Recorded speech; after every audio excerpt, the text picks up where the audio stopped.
Hello again, and we are going to continue the theme and reach back and listen to some of our former guests who truly have a love and passion for the industry. So, this past guest, she has been in the industry a long time, and you can tell just by the excitement in her voice that she truly loves being a travel professional. The month of love is flying by so fast, and we'll be back to brand new episodes March 1st. But until then, take a listen. Welcome to the Travel Agent Podcast. I'm your host, Aylin Blanco.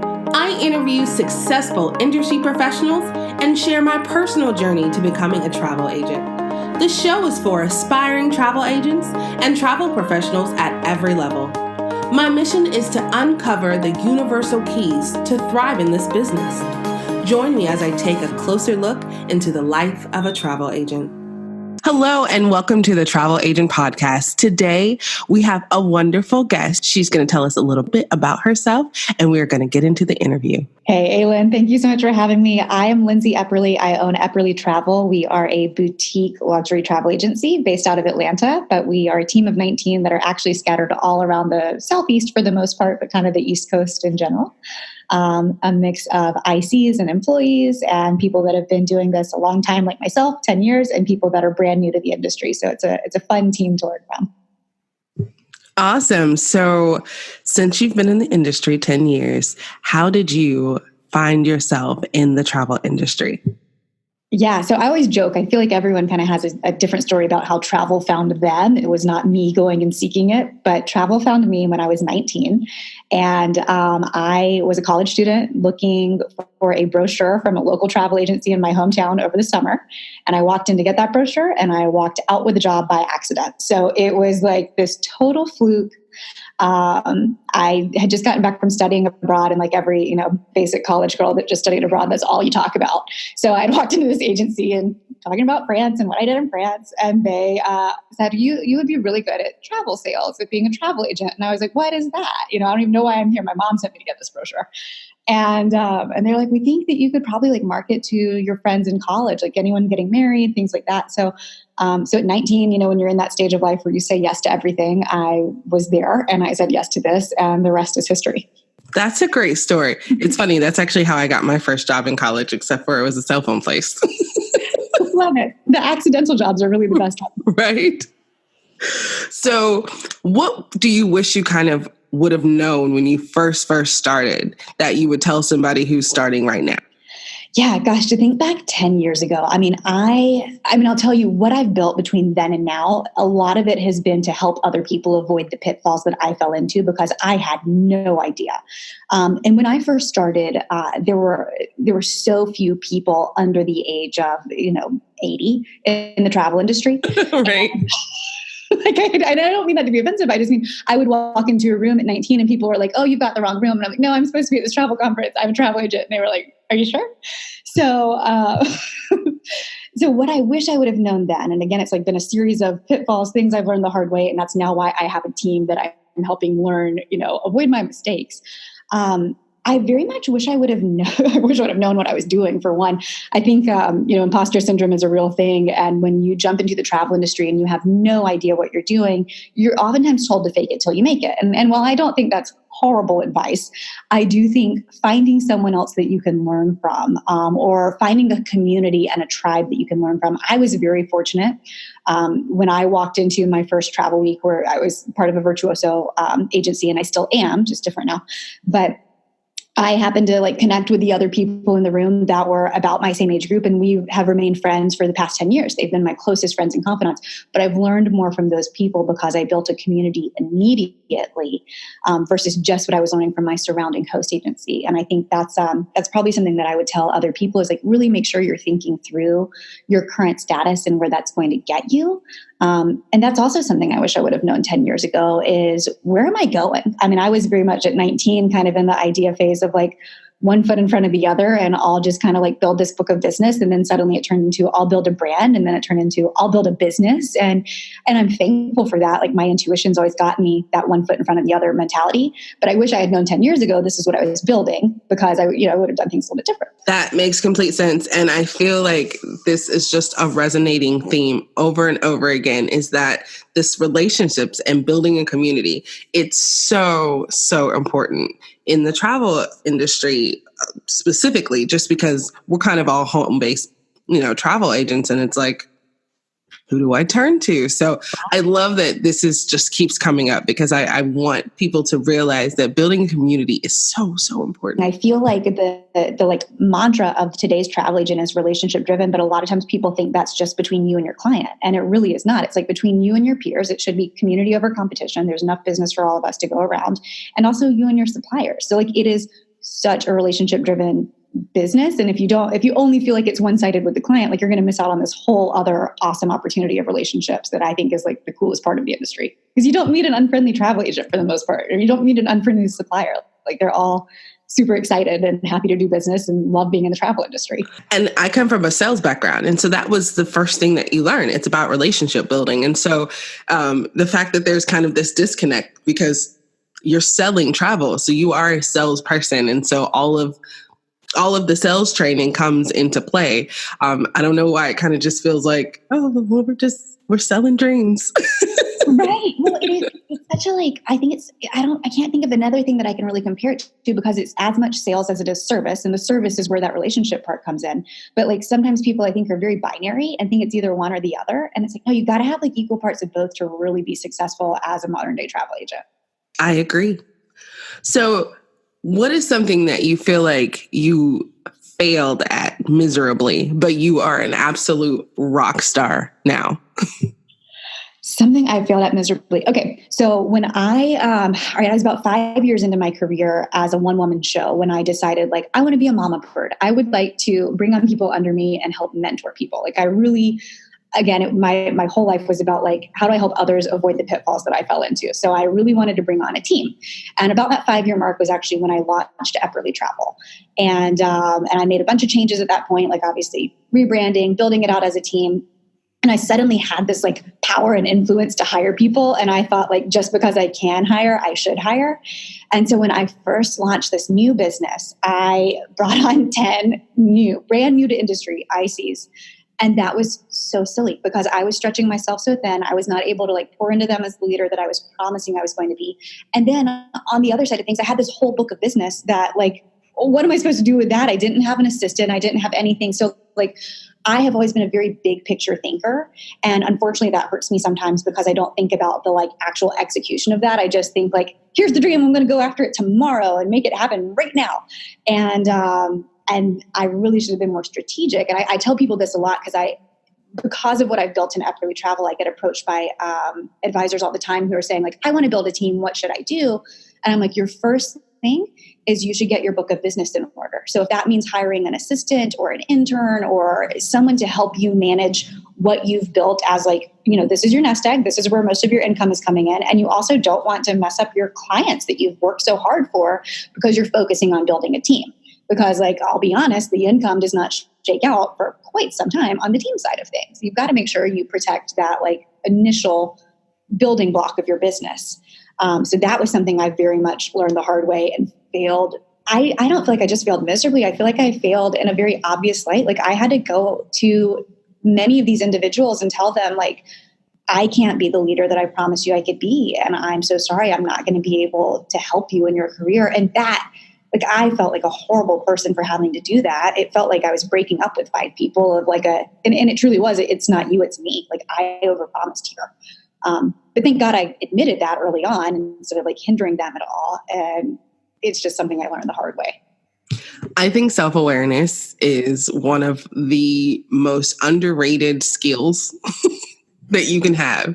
And that's great that you were able to see that and correct that before it kind of blew up. So kudos to you. Thank you. I am also a big picture person, and learning that, the big picture is great, but let's be strategic. So it's funny. I think I told you this when you and I first met, that my husband quit his job in finance to come work alongside me in the travel business. And like, as much as I am right-brained big picture, he is left-brained operational. And so he jokes that like, we're the couple that it's the middle of the night and I'm like, hey, I have this idea. It's going to change everything. And we've got to change everything to make it happen. And then I like fall back asleep and I'm fine. And he's like sitting there wide awake, wheels turning of like, how am I going to make this happen? He's the how guy. I'm the why girl. And it's such a funny dynamic, but you need both sides of that brain. Otherwise, like I am a shoot first, aim second type of person. Sometimes it works. Me too. And sometimes it really works out. So you think that you can keep doing it until it doesn't. You get lucky. But you know what? It's gotten me to where I am. I'm like happy with it. But if you can step back and think a little bit smarter on things, like probably you should. Agreed. So what do you think is the most important thing you've gained so far in the industry?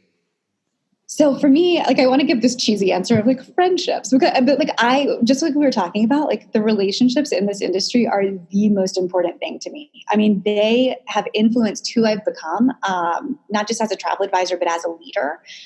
And they're what make us great as an advisor, but at the same time, like we can pour into one another. And it's that whole idea I mentioned earlier of like community over competition, like the fact that we can share with one another. And then suddenly it's not just a business acquaintance. It's actually a friend. Like these are people that are at my wedding. These are people that, were there when their babies are being born. Like that is a true test of what this industry can give you. And yes, of course you can meet coworker friends in all industries, but there's something really different about the travel industry. And I think a large part of that too, is you often get to travel with people and you find out like, who are your people? Who can I spend 10 days in Bali with and not want to kill? And those are your best friends now. Right. I haven't actually gotten to do that yet. So I'm actually looking forward to traveling I used to travel by myself and then I started traveling with my family, like my entire family. And so I haven't actually gone on like vacations and with people who I'm not related to. So I'm looking very forward to figuring out that dynamic. And you're right. I don't know if I've spent 10 days with anybody I wasn't related to that I had to love after. So, well, and truly, some of them you don't. Sometimes you realize like, well, this is a time to realize this is not going to be a friendship forever. This was a fam trip and that is it. And we leave this here.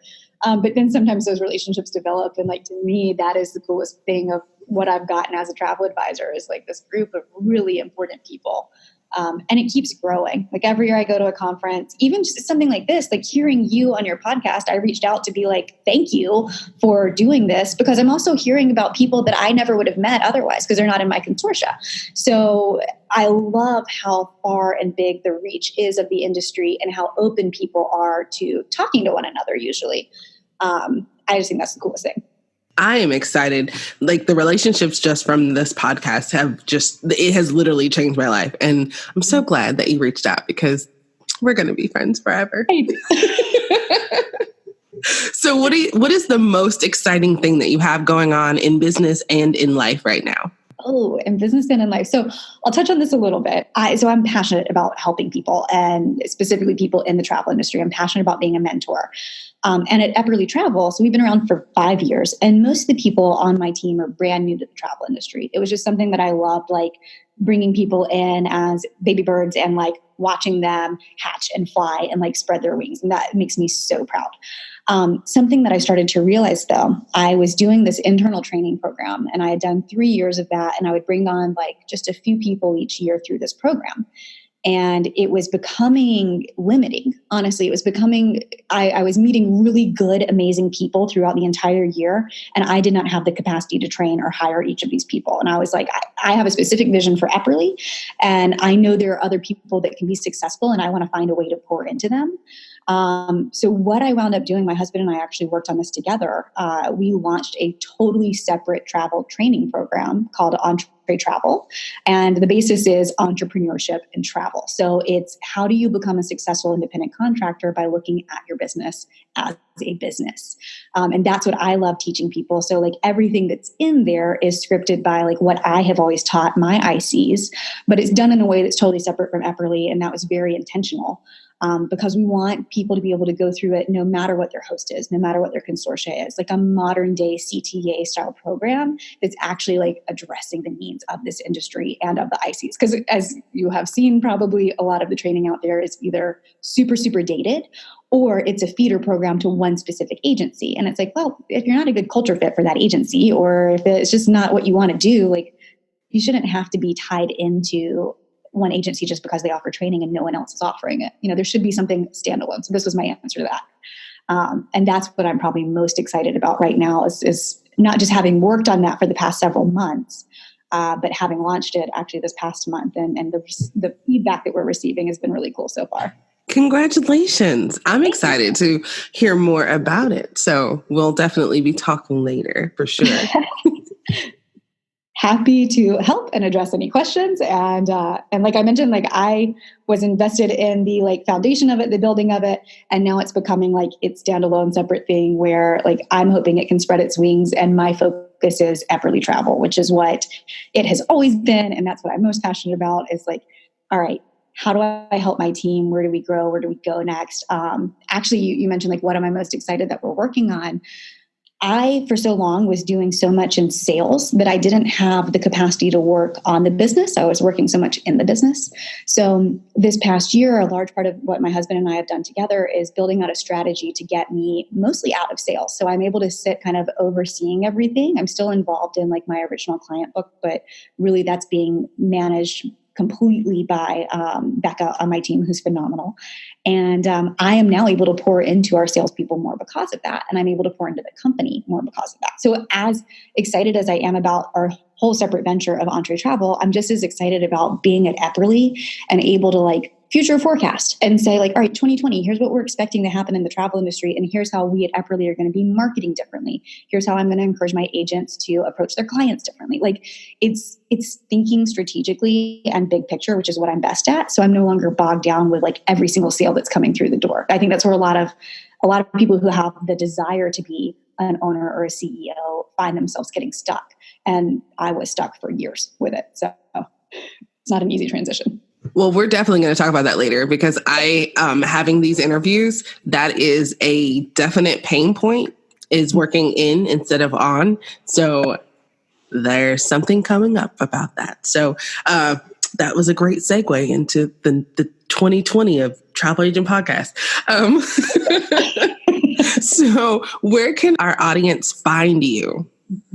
So, I mean, you guys are always welcome to follow me on my personal Instagram account, which is at Lindsay Epperly. But I'd also encourage people to follow the Epperly Travel account.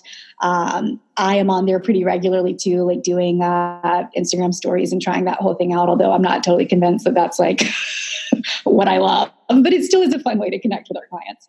And then, of course, www.epperlytravel.com is our agency's website. We're on Facebook. I mentioned that we're in Atlanta, but we run a completely remote team. So I would encourage people that are listening to this, like my advisors love meeting new people. Like if you guys are in the same cities as one of the advisors, like they love going out and getting coffee and like, just like you and I are doing, like collaborating. And at the end of the day, like even if we're not in the same city, we do so many Zoom meetings. Like that's how I run the entire organization is we have monthly meetings on Zoom. We have monthly open office hours on Zoom. I do like an entire like coffee and conversations with each team member on Zoom. So this is kind of today's day and age. And all of her information will be on her blog post. So is there anything that you feel that we didn't talk about that's super important to like a new travel agent? Yeah. I mean, I think, we touched on training a little bit, but I would drive that point home. For new travel advisors, especially people that are like brand new to the industry and are still trying to figure out like, what have I gotten myself into? Which I think that's many of us even for years after. Right. Still, sometimes I ask myself that question. But you have to invest in yourself. And so whether that's some sort of training that's actually going to teach you how to be successful, I'm not talking about the training that's going to teach you like, I say the boring stuff, like our training program even teaches the boring stuff. You have to know the legal side of things and all of that, but like something that's going to teach you tangibles. You can walk away and say, I have a business plan. I have a plan of action to move forward. And beyond just training too, investing in yourself for travel purposes. So, I'm a big believer that like we have to be out there experiencing the product and learning it more. So whether that's familiarization trips or that's some sort of travel conference where you're actually like learning and meeting your suppliers, like that's worth every dollar that you could spend. Like I actually, in our training program, but also at Everly Travel, encourage new advisors to make a financial plan where everything that you've got coming in, because especially with this job, if you're completely sales-based, you need a financial plan, period. But I talk about reinvesting that money so that you are growing your business. You know, you've got to spend money to make money. And I think that if you're a smart hustler and entrepreneur, you learn that from day one. So where is that money going? I don't personally want it to go to a $2,000 ad in a magazine that I'm never going to see a return from. I would rather spend that on a plane ticket to go visit a destination that I'm getting asked about the most. You know, like whatever it is that's reinvesting in you and your game plan for things, and make sure you have a game plan. I love that. Investing in yourself has the biggest return in any industry and just in your personal life. And so I love all the things that we've talked about today. Like I feel more and more as I grow into the podcast that there's like 5 overarching themes. And it's just a couple of things I feel like a lot of people just don't even talk about. And investing in yourself is one of them. Like if you don't invest in yourself, who's going to invest in you? Absolutely. Well, and gosh, Aylin, I love that like the topics that you're tackling are the things that people are not talking about. And that's what I think, me as someone that's been in this for 10 years, I'm like screaming at the top of my lungs, like, why is no one talking about the fact that like, one, this job is not get rich quick. Like this is hard. This is hard work. It's going to take you 1.5 to 2 years to build your book of business. Why is this the first time you're hearing that? Like, why did your host agency not tell you that up front? It's things that like, I shoot it to you straight. Like I like being direct on things, and you need to know that so you can prepare yourself. It's not because someone's trying to like bait and switch you. But unfortunately, I think a lot of big companies that just want the volume do play that game a little bit. So I love that you're calling these things out and calling to attention. Like, here are the 5 things that no one's talking about, and here's why you need to know about them from day one in your career. Because I went an entire year of thinking that I knew what was going on, and I didn't. And so like you, I was like, I have to tell people. Yes. I'm so proud of you. Thank you for doing that. I wish I would have had this resource 10 years ago instead of just like floundering around a little bit on my own. Well, I'm still floundering a bit, but yeah, well, same. I don't know if the, you know, I'll end up swimming like a fish, but you know, we'll walk through the journey. There is no doubt that you will, because you're going after the right things. You're asking the right questions. And that's such a big, important part of this is like, you've got to take your career and your future and your success into your own hands. Like no one else is going to build you and make you successful. Like you got to hustle for that. And that is the truth. And I think that is a perfect place to end this interview, because that is the whole truth. That's true. Right? So thank you so much for coming on the show. This was so much fun. I'm so glad that I met you. Me too. Thank you so much for having me, Aylin. It's been a really good conversation. Thank you for joining the Travel Agent Podcast. Don't forget to subscribe, rate, and review. Visit thetraveleagentpodcast.com for more information about today's episode and other travel agent resources. Be sure to tune in every Thursday for new episodes. Until next time, continue to build a travel business you love.